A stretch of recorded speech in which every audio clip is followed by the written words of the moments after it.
Yes बेटा। हमारा chapter चल रहा था preparation of financial statements for companies. इस चैप्टर के अंदर मैंने कल वाले लेक्चर के अंदर इसके प्रैक्टिकल क्वेश्चंस कवर अप कराए थे। इलस्ट्रेशंस और एक्टिविटी वगैरह वो कंप्लीट कराया था। तो फर्स्ट ऑफ ऑल बताइए, कल वाले क्वेश्चंस में कोई डाउट है?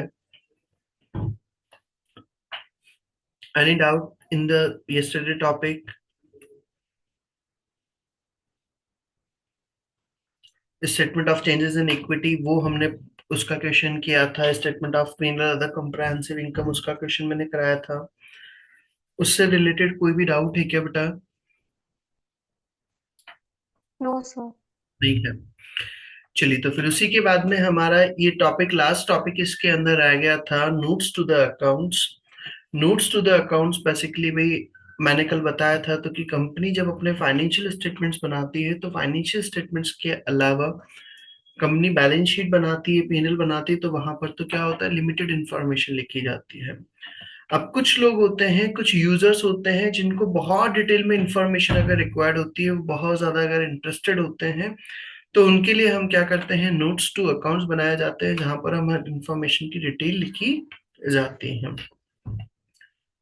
आप वहां से उन इंफॉर्मेशन को एनालाइज कर सकते हैं, उससे डिटेल इंफॉर्मेशन निकाल सकते हैं, जिसके अंदर हमने सबसे पहला पॉइंट पढ़ा था टेंजिबल नॉन करंट एसेट्स। और ये मैंने कल बताया भी था तो कि हमने चैप्टर नंबर 8 के अंदर भी इसको रीड आउट किया हुआ था, टेंजिबल नॉन करंट एसेट्स। उसके अंदर हम क्या क्या डिस्क्लोज करते हैं, उसकी अकाउंटिंग पॉलिसीज क्या है, प्रॉपर्टी प्लांट एंड इक्विपमेंट की, और हर प्रॉपर्टी प्लांट एंड इक्विपमेंट का डेप्रिसिएशन मेथड क्या है, उसकी लाइफ कितनी है, टोटल डेप्रिसिएशन कितना लग चुका है, ग्रोस अमाउंट कितना है, वो सारी चीजें हमें शो करनी होती है। अगर रीवैल्यूड एसेट्स है आपकी, तो रीवैल्यूड एसेट्स अगर हैं तो उसका effective date of revaluation, revaluation कब आपका हुआ था effective, whether an independent valuer was involve, आपने इंडिपेंडेंट वैल्यूअर अपॉइंट किया था या नहीं किया था, उसका केयरिंग अमाउंट कितना है, रीवैल्यूएशन सरप्लस कितना है, वो सारी चीजें आपको डिस्क्लोज करना होता है। Just a minute.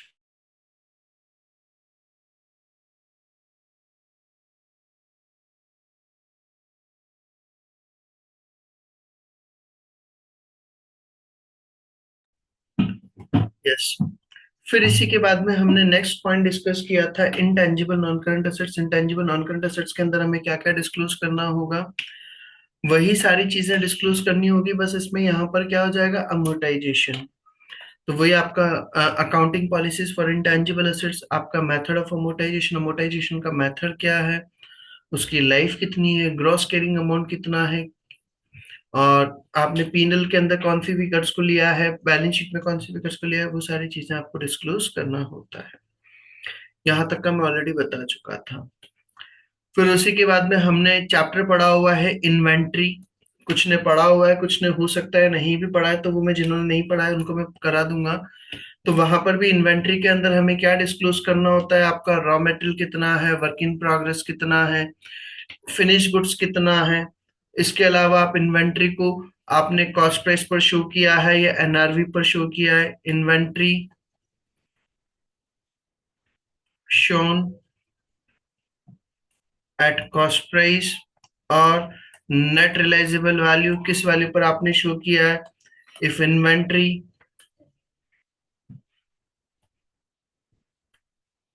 Shown at NRV, अगर आपने एनआरवी पर शो किया है तो भाई क्यों किया है, रीजंस क्या है उसकी, तो वो चीज आपको वहां पर शो करना होता है। रॉ मटेरियल कितना है, वर्क इन प्रोग्रेस कितना है, फिनिश गुड्स कितना है, ये सारी इंफॉर्मेशन हमें बतानी होती है। प्रोविजन से रिलेटेड ये सारा पॉइंट भी मैंने पढ़ाया था चैप्टर। कुछ बच्चों ने हो सकता है नहीं भी पढ़ा हो, तो मैं पढ़ाऊंगा उस चैप्टर को। वहां पर हमने लास्ट में पढ़ा था प्रोविजन से रिलेटेड हमें क्या क्या डिस्क्लोजर करना होता है। तो प्रोविजन से रिलेटेड आपका डिस्क्लोजर के अंदर वही brief description of the nature of provision, आपका जो भी प्रोविजन आपने बनाया, like provision for bad debt बनाया, provision for doubtful debts, provision for tax, तो जो भी आपने प्रोविजन बनाया उसका डिस्क्रिप्शन देना होता है। इंडिकेशन ऑफ अनसर्टेनिटीज, अनसर्टेनिटीज होने के कितने चांसेस हैं, और अगर होता है तो कितना अमाउंट आपको पे करना पड़ेगा, रेम्बर्समेंट मतलब कितना अमाउंट आपको देना पड़ेगा, वो सारी चीजें आपको डिस्क्लोज करनी होती है। फिर उसी के बाद में फिर हमने पढ़ा था प्रोविजंस के बाद में ये पॉइंट काम का नहीं है इसके अंदर। फिर प्रोविजंस के बाद में फिर हमने पढ़ा था कंटिंजेंट लाइबिलिटी, ये भी ऑलरेडी पढ़ा चुका हूँ मैं चीज। कंटिजेंट लायबिलिटी के अंदर हमने पढ़ा था बेसिकली ये पीछे के जो 3-4 टॉपिक्स दे रखे हैं, ये सब मैंने चैप्टर पढ़ाया था, उसके अंदर बताया था। कुछ बच्चों को हो सकता है स्किप है, अभी नहीं पढ़ा है, तो उनको वो मैं पढ़ा दूंगा बेटा। तो कंटिजेंट लायबिलिटी का मतलब क्या होता है? ऐसी लायबिलिटीज जो अराइज हो भी सकती है और नहीं भी हो सकती हैं।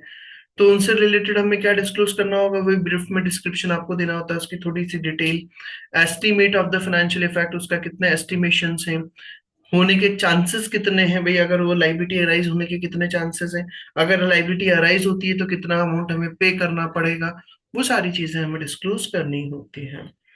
इसी के बाद में फिर हमने पढ़ा था कंटिंजेंट एसेट्स। कंटिंजेंट एसेट्स मतलब अगर प्रोबेबल है मुझे कोई पैसा आने वाला है, मैंने किसी के ऊपर केस फाइल कर रखा था, अब उसमें मैं अगर केस जीत गया तो मुझे पैसे मिलेंगे, तो वो contingent asset. Where an inflow of economic benefit is probable, तो फिर उसको भी हमें डिस्क्लोज करना होता है, brief description of its nature and where practicable, उसका ब्रीफ में डिस्क्रिप्शन देना होता है, estimate of the financial effect, उसका फाइनेंशियल इफेक्ट कितना आएगा, वो चीज हमें डिस्क्लोज करना होता है। और फिर उसके बाद में दिया है event after the reporting period. Events after the reporting period क्या होता है? अभी हम इस चैप्टर को खत्म करके इसका बाद वाला जो चैप्टर पढ़ेंगे वो पूरा यही टॉपिक है। Events after the reporting period मतलब कि जब आप ईयर एंड होने के बाद में अगर कोई ट्रांजेक्शन होती है तो उसका कैसा ट्रीटमेंट होता है। तो इस पॉइंट को अभी मैं इसी का चैप्टर फिनिश करके वही चैप्टर पढ़ाऊंगा, तो वहां पर हम पूरा समझेंगे, अभी इस पॉइंट को यहाँ पर समझने की जरूरत नहीं है। इसके अलावा बोले बेटा इस चैप्टर में और कोई डाउट हो तो बोले, ये बाकी है, मेरा पूरा चैप्टर कंप्लीट हो गया है, financial statements of company.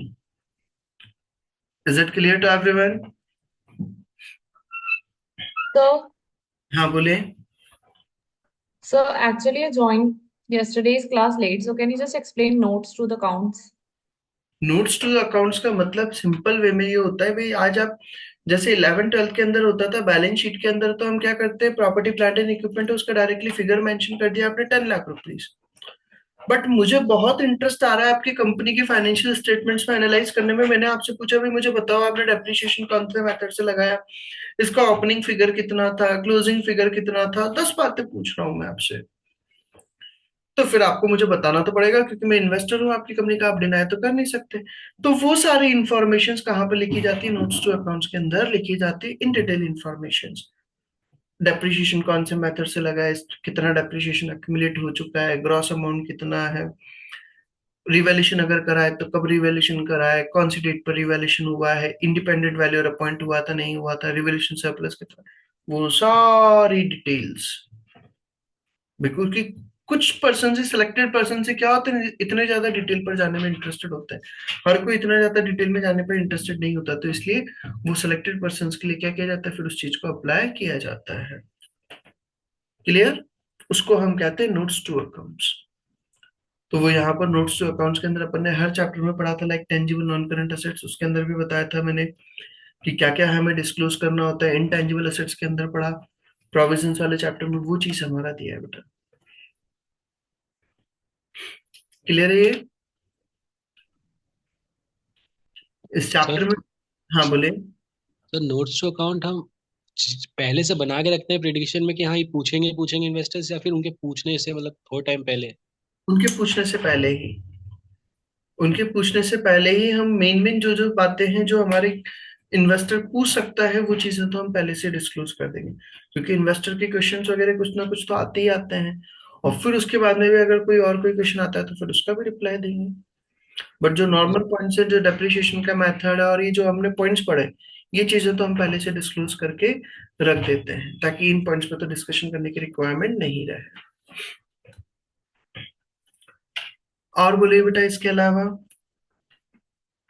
Sir like ये जो डिस्क्लोजर नोट में डिफरेंट डिफरेंट टॉपिक्स के अंदर ये चीजें हैं कि ये चीज उसमें मेंशन करनी होती, तो इनको बाय हार्ट लर्न करना है? नहीं, ओनली सिर्फ एक बार रीडिंग लगाना है आपको, ये चीजें मतलब बस क्लिक होना चाहिए भी, तो क्या अपन को जैसे प्रोविजन है तो बिल्कुल वर्ड टू वर्ड आपको रटने की जरूरत नहीं है, कोई रिक्वायरमेंट नहीं वर्ड टू वर्ड। इस चैप्टर के अंदर आप मेनली फोकस करें, पीएनएल का फॉर्मेट है, बैलेंस शीट का फॉर्मेट है, statement of changes in equity का फॉर्मेट है, उन चीजों पर फोकस करो, प्रैक्टिकल पोर्शन पर। तो क्यों? As such compare to those topics ये इतना एग्जाम में पूछे जाने वाला क्या वो नहीं है? बिल्कुल। Okay, thank you. Yes, any other doubt in this chapter?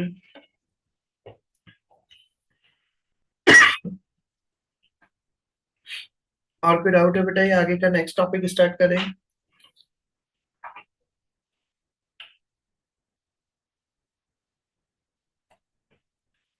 Yes, Harshit, Harshpreet, Dolly, Gurjot, anyone have doubt? Harshpreet, no No, sir. sir. Neil, किसी को भी नहीं है बेटा? Mayank, Palak, Nishita, anyone have? तो नेक्स्ट टॉपिक स्टार्ट करें फिर इसका हम। Yes, sir.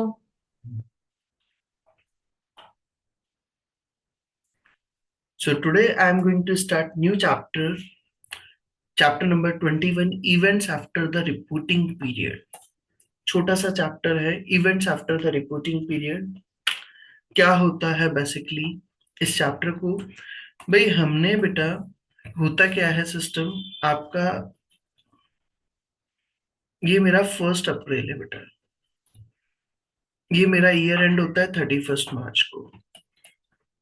हमारे ईयर चल रहा है, ईयर स्टार्ट हुआ मेरा 1 अप्रैल को और मेरा ईयर एंड हो रहा है कब बेटा? 31 मार्च को। अब ईयर एंड होता है, हम अकाउंट जो बनाते हैं वो इस टाइम पीरियड के बनाते हैं।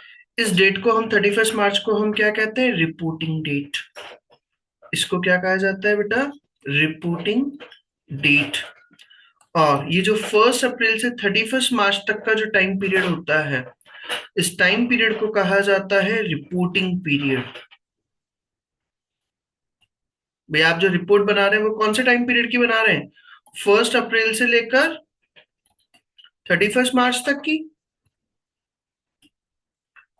अब बेटा आप लोगों ने ये चीज तो जानते हैं तो कि आप अकाउंट्स बनते हैं तो बनने के बाद में कंपनी के शेयर होल्डर्स आएंगे, उन शेयर होल्डर्स के सामने आप अपनी कंपनी के फाइनेंशियल स्टेटमेंट्स रखेंगे, उनसे अप्रूवल होएगा, उसके बाद में फिर डिविडेंड वगैरह देना है, करना है, वो सारा काम बाद में होगा क्या बेटा? अब आपका यहाँ पर मान लो आपने 31 मार्च को आपका ईयर एंड हुआ, रिपोर्टिंग डेट है, बट इसका मान लो सपोज आपने उनको अप्रूवल के लिए भेजा और उनका अप्रूवल हुआ है जून, मान लो सपोज 31 जुलाई को। ये क्या हुए? Accounts approved by share holders. Share holders ने क्या कर दिया? अप्रूव कर दिया। कब अप्रूव करे? 31 जुलाई को। 31 मार्च को हमारा ईयर एंड हुआ। अब ईयर एंड होते ही बेटा ऐसा नहीं है तो कि कोई लड्डू तो है ना तो कि एक दिन में फटाफट से अकाउंट्स बन जाएंगे और आपने सामने वाले को प्रेजेंट कर दिया और हो गया सर ये लो अकाउंट्स। साल खत्म हुआ है, ईयर एंड एंड हुआ है, हमें टाइम चाहिए, पूरे अकाउंट्स बनाएंगे, अकाउंट्स बना करके उनको प्रेजेंट करेंगे सारे। पहले डायरेक्टर्स चेक करेंगे, फिर उसके बाद में सारे शेयर होल्डर्स के पास जाएगा, उनका अप्रूवल होएगा, फिर उसके बाद में आगे डिविडेंड वगैरह वो सारा प्रोसीजर होता है। बात समझ में आ रही है यहाँ तक की पॉइंट? अब अगर हमारा if any event arise after 31 March and before 31 जुलाई, अगर कोई इवेंट अराइज होता है 31 मार्च के बाद में और 31 जुलाई से पहले, देन these events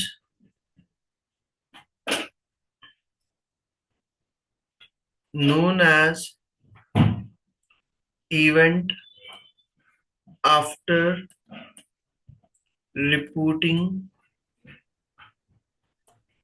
period। तो उस इवेंट को हम क्या कहते हैं? Event after reporting period. ये बात समझ में आ गई है क्या? इवेंट्स आफ्टर रिपोर्टिंग पीरियड, जब आपके अकाउंट्स फाइनल ईयर एंड होने के बाद में बट अकाउंट्स अप्रूवल होने के बीच की जो ट्रांजेक्शन्स होती है उन ट्रांजेक्शन्स को हम कहते हैं event after the reporting period. If event, ये transaction arise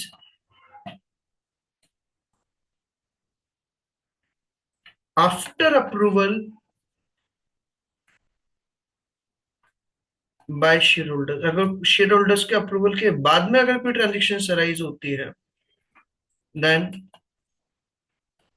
it will have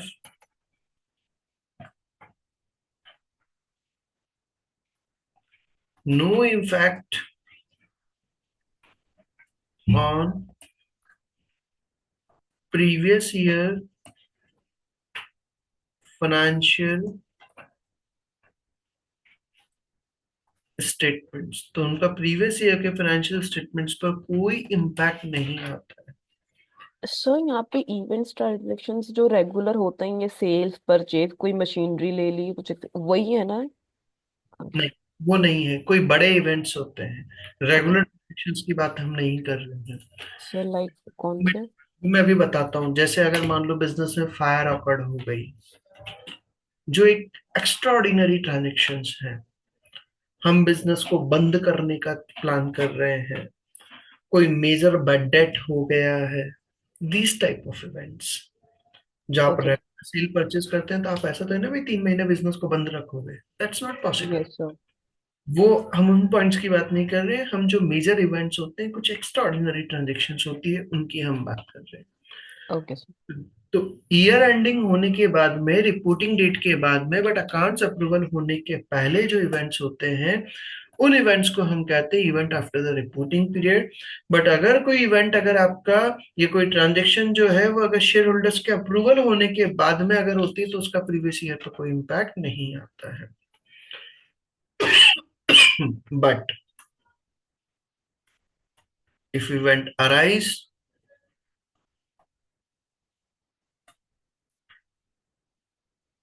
after reporting date, and before approval, then it may have effect on previous year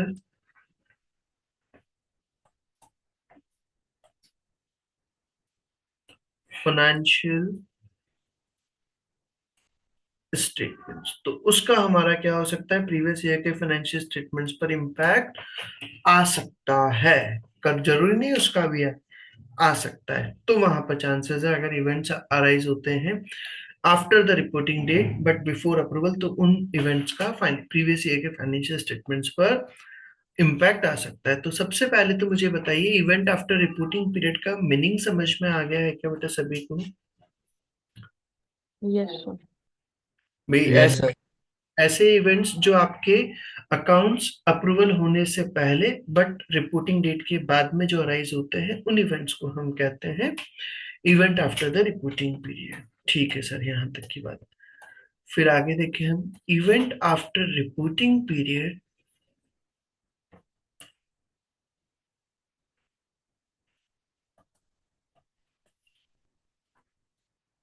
may be of two types. Event जो होते हैं after reporting period, वो to type के हो सकते हैं बेटा। कौन कौन से? First one is adjusting event,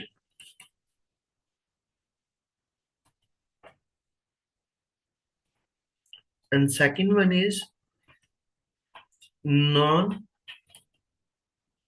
adjusting event. कौन कौन से इवेंट्स होते हैं? एडजस्टिंग इवेंट और नॉन एडजस्टिंग इवेंट। सर ये एडजस्टिंग इवेंट क्या होते हैं?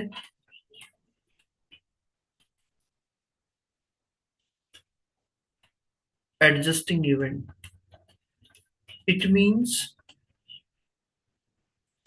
those event which related condition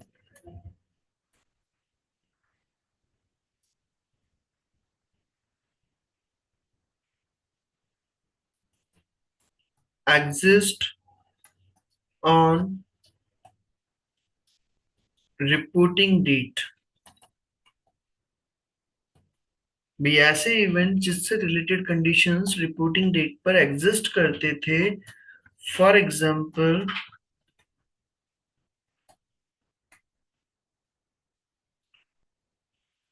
there was debtors of rupees 5 lakh at year and.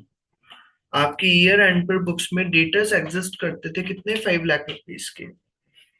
आपकी बुक्स में ईयर एंड पर डेटर्स एग्जिस्ट करते थे कितने बेटा, 5 लाख के। And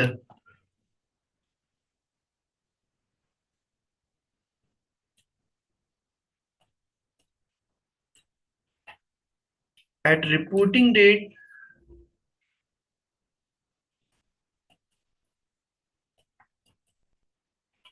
there was probability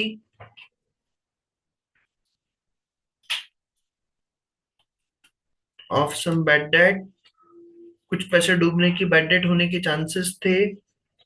and after reporting date but before approval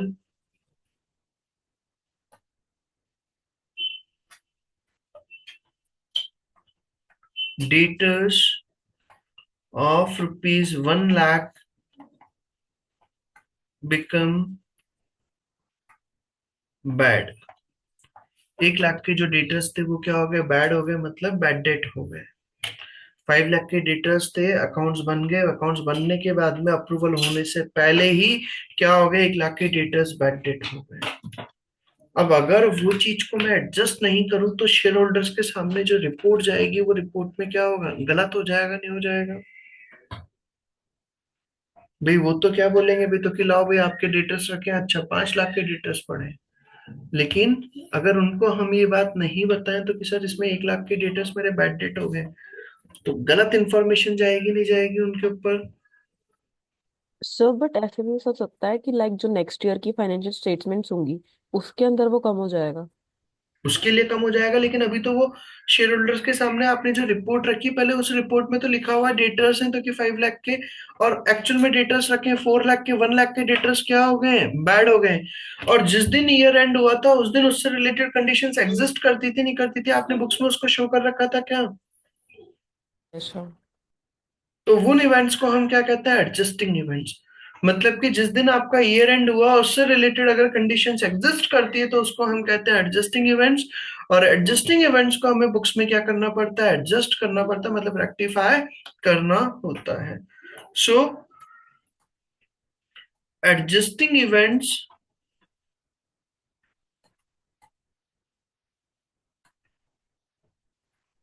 will have to be adjusted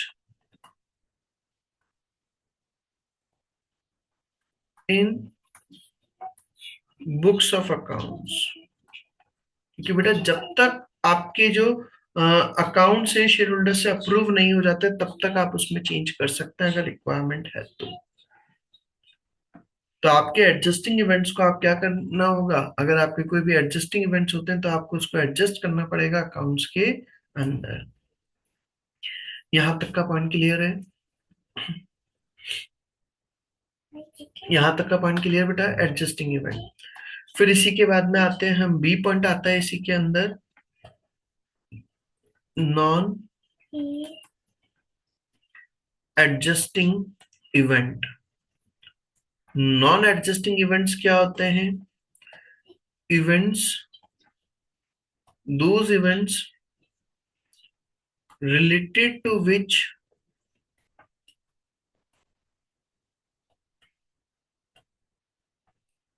no condition or relation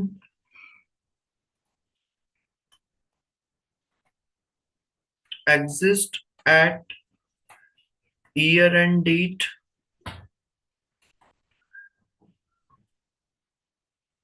या reporting date. ऐसे इवेंट जिनसे रिलेटेड कोई कंडीशंस एग्जिस्ट नहीं करती थी ईयर एंड पर या रिपोर्टिंग डेट पर, तो उन इवेंट्स को हम क्या कहते हैं, non adjusting events. and non-adjusting events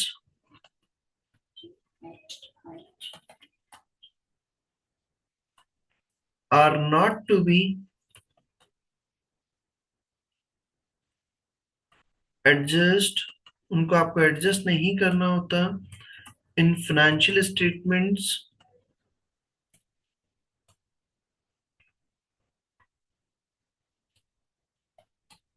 it will be shown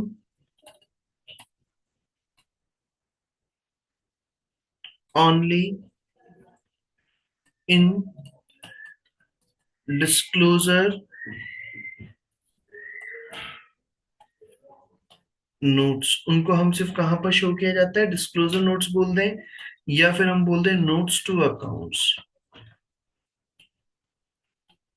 वहां पर हमें इनको शो करना होता है। It will be shown only in disclosure notes या notes to accounts.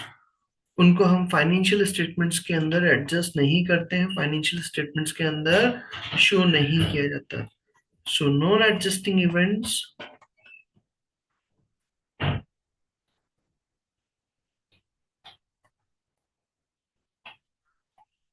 not shown in financial statements।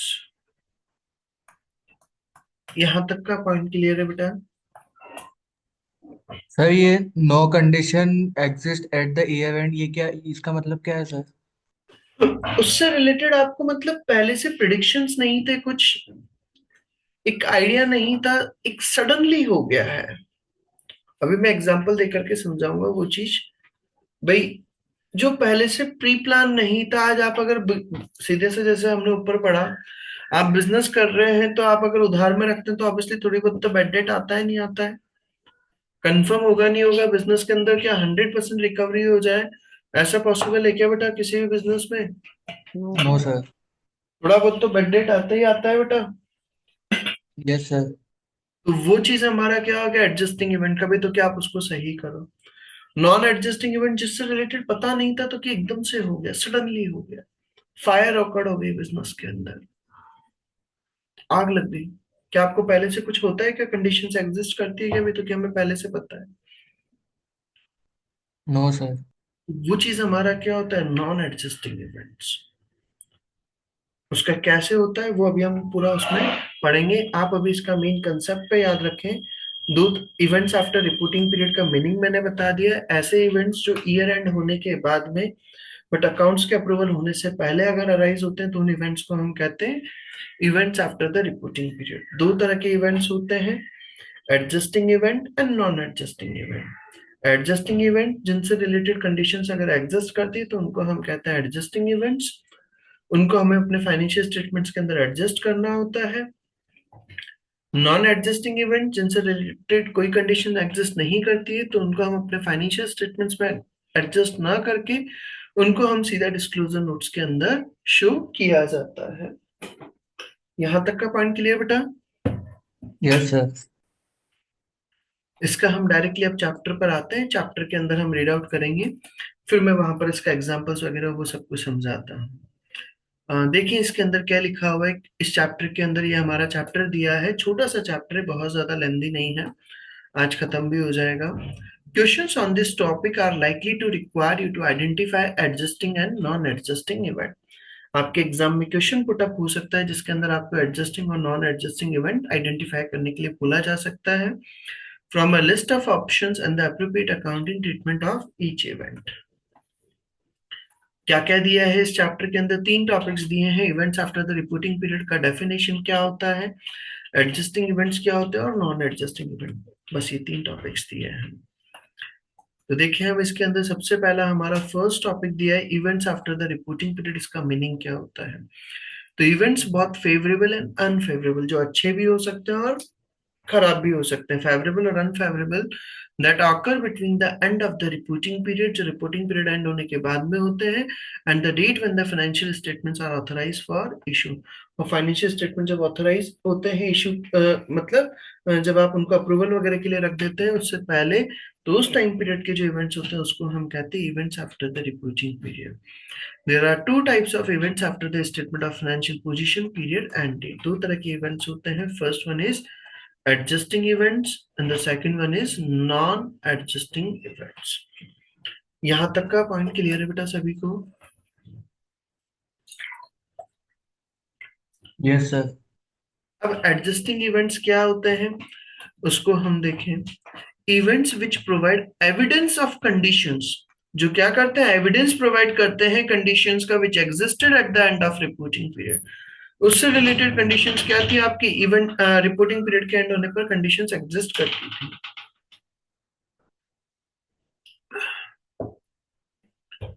For example resolution of a court case. आपका court में केस चल रहा था, पहले से कोर्ट में केस चल रहा था, जिस दिन ईयर एंड हुआ था उस दिन भी वो कोर्ट में मैटर चल रहा था. जिस दिन ईयर एंड हुआ उस दिन भी वो कोर्ट में मैटर चल रहा था, तो वो हमारा क्या होगा, एडजस्टिंग इवेंट होगा क्या बेटा? क्योंकि आपको पहले से पता था जब आपका ईयर एंड हुआ था तब भी आपके पास वो कंडीशंस एग्जिस्ट करती थी. कोर्ट में चल रहा था, पता नहीं होगा नहीं होगा, हार जाएंगे जीत जाएंगे जो भी होगा, तो अब पता चल गया ना सर, अब करो उसको एडजस्ट. क्लियर पहला पॉइंट. सेकंड पॉइंट दिया हमारा bankruptcy of a major customer. Major customer, normal customer नहीं. कोई बड़ा कस्टमर बैंक्रप्ट हो गया है. अब आपको पहले से पता था तो कि उस कस्टमर का आर्गुमेंट वगैरह चल रहा है, वो पेमेंट करने में बहुत डिले कर रहा है, पहले से आपको पता था, तो वो चीज हमारा क्या होगा, adjusting event. Evidence of NRV, net realisable value.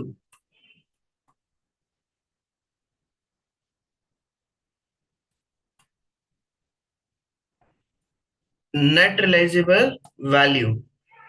आप क्या कर रहे हैं, इन्वेंट्रीज को कॉस्ट प्राइस पर शो ना करके एनआरवी पर शो कर रहे हैं. आपने ईयर एंड पर जब आपने वहां पर बुक्स में दिखाया था तब भी आपने एनआरवी पर शो करा था.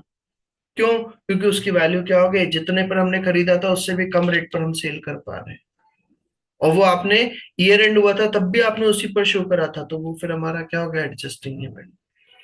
डिस्कवरी ऑफ फ्रॉड और errors that show the financial statements were incorrect. आपने कोई फ्रॉड वगैरह पता चला, कोई एरर्स वगैरह पता चली जो शो कर रही है तो क्या आपके फाइनेंशियल स्टेटमेंट्स क्या है, इनकरेक्ट है. तो ये सारे इवेंट्स हमारे क्या कहलाएंगे, एडजस्टिंग इवेंट्स कहलाएंगे. मतलब जिनसे रिलेटेड कंडीशंस अगर आपकी एग्जिस्ट करती है ईयर एंडिंग डेट पर, तो उन इवेंट्स को हम कहते हैं एडजस्टिंग इवेंट. और इसका अकाउंटिंग ट्रीटमेंट क्या होगा, change the amounts in the financial statements accordingly. तो आप क्या कर दीजिए, अपने फाइनेंशियल स्टेटमेंट्स के अंदर उसका अमाउंट को अकॉर्डिंगली आप चेंज कर दीजिए. ये तो हो गई बात हमारी एडजस्टिंग इवेंट की. नॉन एडजस्टिंग इवेंट क्या होते हैं बेटा, events that relates to the condition which arose after the end of the reporting period. जो इवेंट रिपोर्टिंग पीरियड एंड होने के बाद में अरोज होती है, उससे रिलेटेड कंडीशंस पहले से एग्जिस्ट नहीं करती थी. उस टाइम पर उससे रिलेटेड कंडीशंस एग्जिस्ट नहीं करती थी. For example destruction of major asset, example by flood और फायर. बाढ़ आ गई, फ्लड हो गया, फायर अकड़ हो गई, तो क्या पहले से हमें पता है कि आने वाली 31 जनवरी को फायर अकड़ होगी?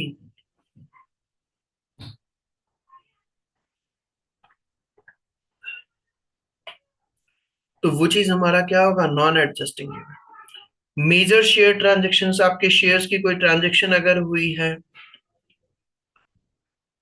Announcement of a plan to close part of a business. आप मान लो अपने बिजनेस का कोई पार्ट को अगर क्या कर रहे हैं, बंद कर रहे हैं, एक पार्ट को, पूरे बिजनेस को नहीं. तो बट उस पार्ट में कुछ प्रॉब्लम तो पहले से ही राइज हो रही होगी ना, तो वो तो कंडीशन रिपोर्टिंग डेट से वो होगा. अगर पहले से अगर कंडीशंस अगर वो पहले से अगर एग्जिस्ट करती है तो फिर वो एडजस्टिंग इवेंट में आ जाएगा. अगर पहले से वो कंडीशन एग्जिस्ट नहीं कर रही थी और बाद में एकदम से सडनली अगर मूड हो जाता है, एकदम से अगर सिचुएशन से ऐसी आती है, तो फिर वो क्या होगा, नॉन एडजस्टिंग में आ जाएगा। ओके। एंड सर ये मेजर शेयर ट्रांजेक्शन है सर, ट्रांजेक्शन तो होती रहती है मार्केट में। मेजर शेयर ट्रांजेक्शन, बड़ी ट्रांजेक्शन कोई हो गई, आपकी कंपनी के शेयर्स किसी दूसरी कंपनी ने एकदम से बहुत ज्यादा क्वांटिटी में खरीद लिए हैं, टेक ओवर करने का प्लान कर लिया है, आपकी कंपनी के बड़े शेयर्स 5% इक्विटी किसी कंपनी ने शेयर खरीद ली, तो मेजर शेयर ट्रांजेक्शन, तो वो चीज हमारा क्या होगा, नॉन एडजस्टिंग इवेंट। उसकी प्लानिंग थी, आपकी तो है ना प्लानिंग थी, तो वो चीज हमारा क्या होगा, non adjusting event. Okay sir. Accounting treatment क्या होगा, disclose non adjusting event in a note to the financial statements. जो भी नॉन एडजस्टिंग इवेंट्स होते हैं उसको हम कहाँ पर शो करते हैं, फाइनेंशियल स्टेटमेंट्स के अंदर नहीं शो करके उसको हम कहाँ पे शो करते हैं, नोट के अंदर लिखा जाता है। क्लियर बात है यहाँ तक। फिर आगे बोला हमें डिविडेंड प्रपोज्ड, अब फिर सुनना, डिविडेंड प्रपोज्ड और declared after the reporting period but before the financial statements are approved should be disclosed in a note to the financial statements। मतलब इन शॉर्ट अगर मैं कहूं तो जो भी प्रपोज डिविडेंड होते हैं,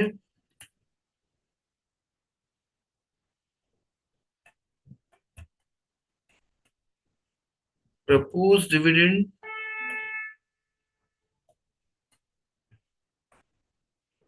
और dividend declare after year and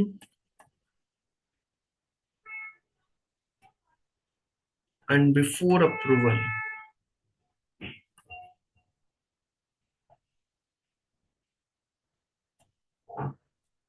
propose dividend है या अगर डिविडेंड डिक्लेयर करा है आपने कब, ईयर एंड होने के बाद में बट अप्रूवल से पहले, तो इसको हम क्या मानेंगे, नॉन एडजस्टिंग इवेंट माना जाता है।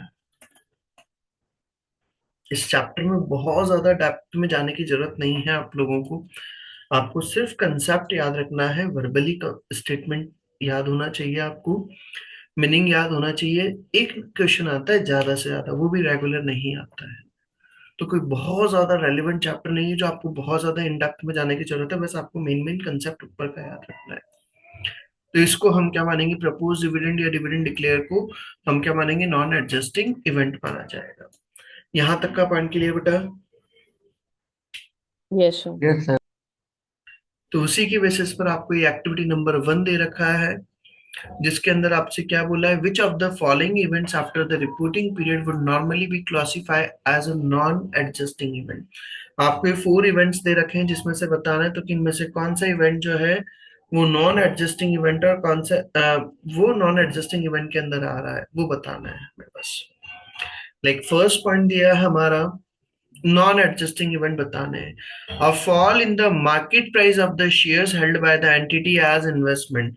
आपकी कंपनी के जो इन्वेस्टमेंट था उसके प्राइसेस वगैरह में क्या हो गया, एकदम से फॉल वगैरह आ रहा है, उसकी प्राइसेस वगैरह कम हो गई है, तो क्या हमें पहले से पता होता है कि भाई तो कि प्राइसेस कम होगी बेटा। No sir. Sir but risk factor तो पता होता है ना कि इन्वेस्टमेंट है तो कम भी हो सकता है। कम भी हो सकता है, बट आपको आपका ईयर एंड हुआ तो उस दिन आपने आपके इन्वेस्टमेंट्स लिखे हुए थे, तो क्या आपको पता था कि भाई तो क्या अगले उसमें भी होगा या नहीं होगा, रिस्क फैक्टर तो हर जगह पर है, बट क्या हमें ये पता था कि वहां पर कंडीशंस एग्जिस्ट करती थी कि ईयर एंडिंग डेट पर उससे रिलेटेड, No, तो sir. उससे रिलेटेड प्रोविजन बना रखा हो तो। प्रोविजन अगर बना रखा है तो वो तो हमने लाइबिलिटीज को सेट ऑफ करने के लिए, कवर अप करने के लिए बना रखा है, वो एक अलग पार्ट हो गया हमारा। प्रोविजन को आप इससे कनेक्ट ना करें, वो बिल्कुल एक अलग कंसेप्ट है, ये बिल्कुल अलग कंसेप्ट है। प्रोविजंस तो हम फ्यूचर में कोई भी अनसर्टेनिटी हो उसके सेफ करने के लिए हम बनाते हैं। इन्वेस्टमेंट से रिलेटेड प्रोविजन तो बनते हैं। हाँ तो मैं बोल रहा हूँ ना, बनाया होगा अगर आपने, तो मैंने ये कहाँ बोला नहीं बनता बेटा। इन्वेस्टमेंट से रिलेटेड अगर आपने प्रोविजंस वगैरह अगर बना रखा है तो वो प्रोविजन से आपने उसको सेट ऑफ किया होगा, बट वो इवेंट आपका जो अराइज हुआ उसको हमें शो तो करना पड़ेगा ना बेटा। कहाँ पर शो करेंगे उसको, नोट्स के अंदर शो किया जाएगा, उसकी प्राइस अगर रिड्यूस हो रही है तो। भाई हमें यहाँ पर क्या ऐसा बोला है क्या भाई ईयर एंडिंग डेट पर उससे रिलेटेड हमने पहले से हमें उसकी नेट रियलाइजेबल वैल्यू कम लग रही थी तो हमने उससे रिलेटेड पहले ही वहां पर उसको नेट रियलाइजेबल वैल्यू पर शो करा हो? ऐसा तो नो कुछ नहीं। सर। तो ये हमारा क्या होगा, फर्स्ट पॉइंट जो है, non adjusting event. Second point दिया, insolvency of a trade receivable with a balance of $2 lakh outstanding at the end of the reporting period। आपके डेटर्स थे, उससे रिलेटेड आपका क्या हो गया, बैलेंस था, उनसे अमाउंट लेना था हमें, $2 लाख का आउटस्टैंडिंग था eight the end of reporting period, वो क्या हो गए, इंसॉल्वेंट हो गए हैं। तो मैंने अभी हाल बताया था, यहाँ पर ऊपर आया था bankruptcy of a major customer, अगर कोई कस्टमर वगैरह बैंक्रप्ट होता है तो वो चीज हमारा उससे रिलेटेड कंडीशंस एग्जिस्ट करती थी, तो उसको हम क्या बोलेंगे, एडजस्टिंग इवेंट। और उसका हमें फाइनेंशियल स्टेटमेंट्स के अंदर क्या करना पड़ेगा बेटा, एडजस्टमेंट करना पड़ेगा, क्योंकि अगर हमने उसको एडजस्ट नहीं किया तो आपकी फाइनेंशियल स्टेटमेंट्स क्या होंगे, गलत इमेज शो करेंगे। थर्ड पॉइंट दिया, declaration of the year and dividend by the directors. आपने ईयर एंड पर डिविडेंड का डिक्लेरेशन करा, तो अभी यार मैंने बताया था डिविडेंड का डिक्लेरेशन होता है, तो वो चीज हमारा क्या कहलाता है, non adjusting event. And last, fourth point, their confirmation of the amount of damage awarded to an employee who sue for unfair dismissal after being sacked 2 months before the year end। भाई हमने एक employ को क्या कर दिया था, job से हटा दिया था, गलत तरीके से हटा दिया था, तो उन्होंने क्या कर दिया, हमारी कंपनी के ऊपर केस फाइल कर दिया था। तो केस फाइल कर दिया था, तो अब उसमें हमें जो है अमाउंट का कंफर्मेशन हो गया है, भाई मुझे वो अमाउंट देना है। Confirmation of the amount of damage award to an employee, उसका कंफर्मेशन हो गया भाई जो आपको डैमेज वगैरह देना है, who sued for the unfair dismissal after being sick 2 month before the year end, जिसको हमने कब हटा दिया था, जॉब से 2 महीने पहले ही हटा दिया था। तो ये जब ईयर एंड हुआ उससे रिलेटेड कंडीशंस क्या करती थी, एग्जिस्ट करती थी, तो वो इवेंट हमारा क्या कहलाएगा, एडजस्टिंग इवेंट। उससे रिलेटेड कंडीशंस आपकी ईयर एंड पर एग्जिस्ट करती थी। तो नॉन एडजस्टिंग इवेंट के अंदर कौन कौन सा पॉइंट आएगा इसके अंदर, फर्स्ट एंड थर्ड, ये फर्स्ट एंड थर्ड, ये आपका आंसर आएगा। क्लियर पॉइंट यहां तक बेटा? Excuse me sir. यस बोलिए। सर ये एक्टिविटी 1 के जस्ट ऊपर लिखा है अ non adjusting event that affects going concern becomes N adjusting event. Can I just explain कि किस कॉन्टेक्स्ट में लिखा है ये?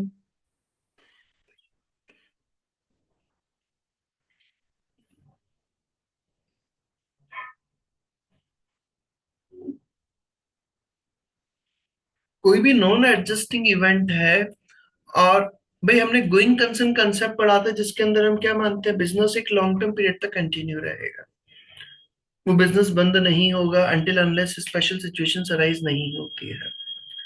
अगर आपका कोई भी नॉन एडजस्टिंग इवेंट है जो आपके गोइंग कंसर्न कंसेप्ट को ही अगर इम्पैक्ट लाता है, क्योंकि भाई बिजनेस ही मैं क्या कर रहा हूँ, परमानेंटली क्लोज डाउन कर रहा हूँ, अगर कोई इस तरह का अगर कोई मेजर ट्रांजेक्शन अगर इम्पैक्ट है, तो फिर वो क्या बन जाता है, आपका एडजस्टिंग इवेंट बन जाता है। लाइक उसमें अपन ने पार्ट ऑफ बिजनेस तो नॉन एडजस्टिंग में आएगा, अगर पूरा बिजनेस क्लोज डाउन करे तो वो एडजस्टिंग में आएगा। बिल्कुल बिल्कुल बिल्कुल। क्लियर पॉइंट ये? सर बट पूरा बिजनेस भी अगर हम बंद कर रहे हैं तो वो भी हमें पहले से थोड़ी ना कुछ ऐसा पता था। आप पूरा बिजनेस बंद करोगे तो क्या सडनली बंद करोगे क्या बेटा, एकदम से सरप्राइज रहेगा क्या, तो कि कल बंद कर देते हैं बिजनेस, आपकी प्री प्लानिंग नहीं रहेगी क्या बिजनेस बंद करने का, एकदम से दे दो। सर अच्छा। हाँ बोलिए।